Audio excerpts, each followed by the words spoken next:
ለድህነትና ስራ አጥነት የሚዳርጉ ችግሮችን በማቃለል የዜጎችን ሁለንተናዊ ለውጥ ማረጋገጥ ከሁሉም የህዝብ ተመራጮች ይጠበቃል ሲሉ የወላይታ ዞን ዋና አስተዳዳሪ ረዳት ፕሮፌሰር ሳሙኤል ተሰማ ተናገሩ። በሰባተኛው ጠቅላላ ምርጫ የሚወዳደሩ እጩዎች የማህበረሰቡን የልማትና መልካም አስተዳደር ጥያቄዎችን የመመለስ አደራ መወጣት ይኖርባቸዋል ብለዋል። የዞኑ ብልጽግና ፓርቲ ቅርንጫፍ ጽህፈት ቤት ኃላፊ ዶክተር አማረ አቦታ የወላይታ ዞን ብልጽግና ፓርቲ ቅርንጫፍ ጽህፈት ቤት በሰባተኛው ጠቅላላ ምርጫ የሚወዳደሩ እጩዎችን የሚያስተዋውቅበት መድረክ አካሂዷል። ሂሩት የምሩ ተጨማሪ አላት። በሰባተኛው ጠቅላላ ምርጫ የወላይታ ህዝብን ለመወከል በብልጽግና ፓርቲ የታጩ እጩዎችን የማስተዋወቅ መርሃ ግብር ተካሂዷል። በመርሃ ግብሩ የወላይታ ዞን ዋና አስተዳዳሪ ረዳት ፕሮፌሰር ሳሙኤል ተሰማ እንዳሉት እጩዎቹ በምርጫው ተወዳድሮ ካሸነፉ በቀጣይ 5 ዓመታት በትረ ስልጣኑን በመቆናጠጥ የህዝቡን የልማትና የመልካም አስተዳደር ጥያቄዎችን የመመለስ ኃላፊነት እንደሚጣልባቸው አስገንዝበዋል። ዛሬ እጩዎችን ስናስተዋውቅ እንደ ሀገር አንድ ፓርቲ ነው የሚመራን።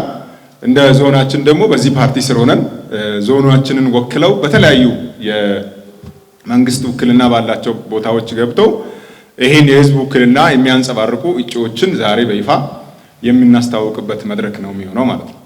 እነዚህ እጩዎች በተለያዩ የመንግስት እና ፓርቲ ውክልና ላይ በተለያዩ ቦታ ላይ ሆኖ የህዝባችን ድምጽ የሚያሰሙ የኛ እጩዎች ናቸው ማለት ነው። ተወዳዳሪዎችን አሸንፈን መንግስት ሆነን ቀጣይ 5 ዓመት ሀገር መምራት የምንችልበትን በትር የምንይዝበት ነው የሚሆነው ማለት ነው። እጩ ተወዳዳሪዎችን የማስተዋወቅና የማስተቸት መርሃ ግብር እንደተከናወነ የተናገሩት የወላይታ ዞን ብልጽግና ፓርቲ ቅርንጫፍ ጽህፈት ቤት ኃላፊ ዶክተር አማራ አቦታ እጩዎቹ ለህዝቡ የልማት ጥያቄዎችን ቅድሚያ በመስጠት የብልጽግናን ሀገራዊ ፕሮጀክቶች አቅምን ታሳቢ በማድረግ የህዝብ ጥያቄዎችን በዘላቂነት የመመለስ ኃላፊነት እንዳለባቸው ጠቁመዋል። የፓርቲያችንን እሳቤ በህዝብ ዘንድ ማስረጽ የሚችሉ የፓርቲው እቅድ ውጥን ፓርቲውን ወክሎ የፓርቲውን ነጸብራቅ ሆኖ መስራት የሚችሉ አካላት ናቸው። አንድ ሁለተኛ ከህዝብ አንጻር የወከሉትን ህዝብ ጥያቄዎች በተለይ የመልካም አስተዳደር ጥያቄዎች፣ የልማት ጥያቄዎች እንዲሁም ፖለቲካሊ መታየት ያለባቸው የፖለቲካ ጥያቄዎችን በአግባቡ ማስተናገድ ማስተጋባት የሚችሉና ከመንግስታችን ጋር ተቀራርበው መስራት የሚችሉ የህዝብን ጥያቄ በዘላቂነት መፍታት የሚችሉ አካላት ሆኖ ስለተገኙ ነው የተመረጡት የሚል ነገር ነው ያለኝ። በ2023 ሀገራችን የአፍሪካ ብልጽግና ተምሳሌት ለማድረግ ፓርቲ የያዛቸውን ውጥኖች ለማሳካት የወከላቸውን ህዝብ በታማኝነት የማገልገል አደራን በተገቢው እንደሚወጡ የፓርላማና ክልል ምክር ቤት እጩ ተወዳዳሪዎች ተናግረዋል። ሁሉም ህዝብ መጥቶ ለመንግስት ይሄ ችግር አለብኝ፣ ይሄ ልማት ጥያቄ አለብኝ ብሎ ማቅረብ ላይ ይችላል።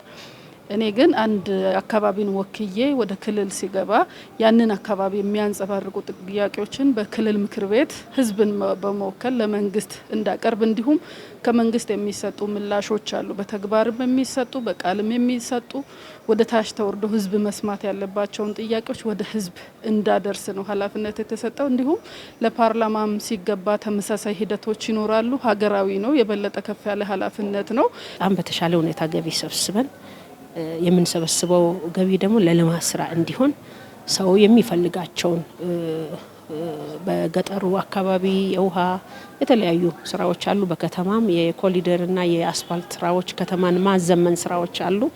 ይህንን በቀጣይ 5 ዓመታት ህዝቡ ይሁንታ ከሰጠን ይህንን የጀመርናቸውን ስራዎችን እንጨርሳለን። ጨርሰን ህዝቡን እናስደስታለን የሚል ሙሉ እምነት አለ። 2023 ላይ የአፍሪካ ብልጽግና ተምሳሌት 2040 ላይ ደግሞ ሀገራችን ኢትዮጵያ በዓለም ካሉ የሀገራት በኢኮኖሚ ተርታ ለማሰለፍ እየተሰራ ነው ያለው። ይሄን ተግባር ይሄን ራዕይ እውን ለማድረግ ከራሳችን የሚጠበቀውን ነገር ለመወጣት ዝግጁ መሆናችንን ለመግለጽ ነው። በምርጫው መሳተፍ ሀገርን ማስቀጠል መሆኑን በመረዳት ምርጫው ሰላማዊ፣ ነጻና ፍትሃዊ እንዲሆን በየፊናው መትጋት ይጠበቃል ተብሏል። ሰላም በሌለበት ምርጫ ማካሄድ አይቻልም። አሁን ያለን አንጻራዊ ሰላም አስጠብቀን እስከ ምርጫው ቀን ከምርጫ በፊት ያሉ በምርጫ ጊዜ የሚከናወኑና ከምርጫ በኋላ ባሉ ጊዜያት ውስጥ የተረጋጋ ሰላማዊ የሆነ አካባቢ ፈጥረን ሰው በነፃነት ወጥቶ የሚመርጥበት ማንም በማንም ላይ ተጽዕኖ በማያደርግ ሁኔታ ገብቶ መርጦ እስኪወጣ ድረስና ውጤቱ እስኪለጠፍ ድረስ በትዕግስት ተጠባብቆ በሰላም ምርጫውን መፈጸም እንዳለብንና ያን ሰላም የማስጠበቅ ጉዳይ የዚህ አመራር ጉዳይ ስለሆነ ይሄ ሂሳቤ የፓርቲ ሂሳቤ ስለሆነ ይሄ ፓርቲ ሂሳቤ መሬት እንዲወርድ ይሄ በእጩ መቀረቡ እጩም ሆኖ ያልቀረቡ ግን የፓርቲ አመራር እጅግ በጣም ከፍተኛ ሚና አለው። ስለዚህ ይሄን ሚና ሁላችንም በየአካባቢያችን ልንወጣ ይገባል። ሰባተኛው ጠቅላላ ምርጫ ማህበረሰቡ ይበጀኛል የሚለውን በሰከነ አስተሳሰብ ለመምረጥ በዞኑ በሚገኙ ሁሉ ምርጫ ጣቢያዎች እድሜያቸው ከ18 ዓመት በላይ የሆኑ ዜጎች ከወዲሁ እንዲመዘገቡ ጥሪ ተላልፏል። በተፈጥሮ አደጋዎች የሚደርሰውን ጉዳት ለመቀነስ የሚያስችል የቅድመ ጥንቃቄ ስራ ለማከናወን የአደጋ ስጋትን አስቀድሞ ማመላከት ይገባል አለ የደቡብ ኢትዮጵያ ክልል ዩኒቨርሲቲዎች ፎረም። አርባ ምንጭ፣ ጅንካ፣ ወላይታ ሶዶና ዲላ ዩኒቨርሲቲዎችን ያቀፈው ፎረሙ በጋሞ ዞን ተከስቶ በነበረው የመሬት መንሸራተት አደጋ ጉዳት ለደረሰባቸው ወገኖች 6 ሚሊዮን ብር የሚገመት የቁሳቁስ ድጋፍ አበርክቷል። የጅንካ ዩኒቨርሲቲ ፕሬዝዳንት ዶክተር ዮሐንስ ይትባረክ በድጋፉ ርክክብ ወቅት እንዳሉት ዩኒቨርሲቲዎቹ ጥናትና ምርምሮችን በማከናወን ለተፈጥሮ አደጋዎች ዘላቂ መፍትሄ ለማበጀት እየሰሩ ይገኛሉ። ዩኒቨርሲቲዎቹ ከዚህ ቀደም በመሬት መንሸራተት ዙሪያ በጋራ የጀመሩትን ምርምር በማጠናከር የማህበረሰቡን ሕይወት ለመታደግ ኃላፊነት ወስደው ነው ያሉት። በተራራማ አካባቢዎች በሚኖሩ ማህበረሰቦች ላይ አደጋ ሊፈጥሩ በሚችሉ የተፈጥሮ አደጋዎች ዙሪያ የምርምር ስራዎች እንደሚያከናውኑም ተመላክቷል። የጋሞ ዞን ዋና አስተዳዳሪ ዶክተር ደምስ አድማስ በበኩላቸው ዩኒቨርሲቲዎቹ እንደዚህ አይነት የተፈጥሮ አደጋዎች የሚያደርሱትን ጉዳት ቀድሞ ለመከላከል የሚያግዙ የጥናትና ምርምር ስራዎችን በማከናወን የድርሻቸውን እንዲወጡ ጠይቀዋል። ዘገባው የፋና ሚዲያ ኮርፖሬሽን ነው።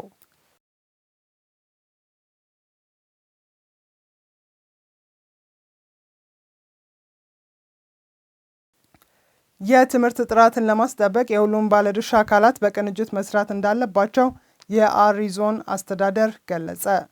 ትምህርት ለትውልድ በሚል መሪ ቃል በአሪ ዞን ትምህርት መምሪያ የ2018 ዓ.ም ግማሽ ዓመት እቅድ አፈጻጸምና የአራፍ ቋንቋ የትምህርት አሰጣጥ ዙሪያ ከባለድርሻ አካላት ጋር የምክክር መድረክ ተካሂዷል። የአሪ ዞን ዋና አስተዳዳሪ አቶ አብርሃም አታ የሳይንስ የመረጃና የቴክኖሎጂ አብዮት ባለበት በዚህ ዘመን ያለ ትምህርት እውቀትን ማሰብ እንደማይቻል አመላክተዋል።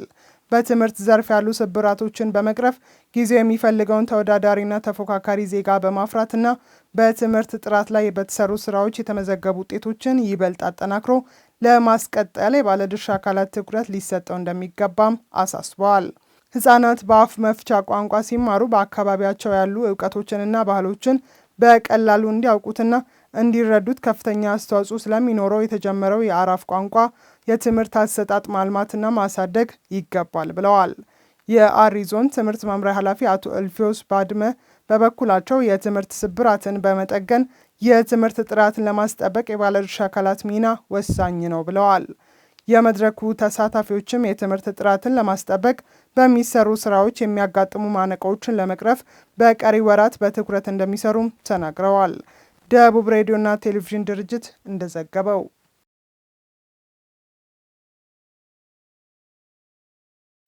በኮሬ ዞን በግማሽ ዓመቱ 1325 ቶን በላይ ቡና ለማዕከላዊ ገበያ መቅረቡ ተገለጸ።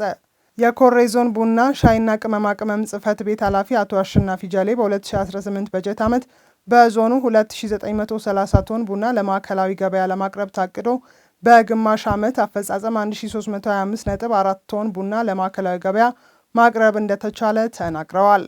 በዞኑ ከ20 ሺህ ሄክታር በላይ መሬት በቡና ለመሸፈን ታቅዶ እየተሰራ እንደሚገኝም ገልጸዋል።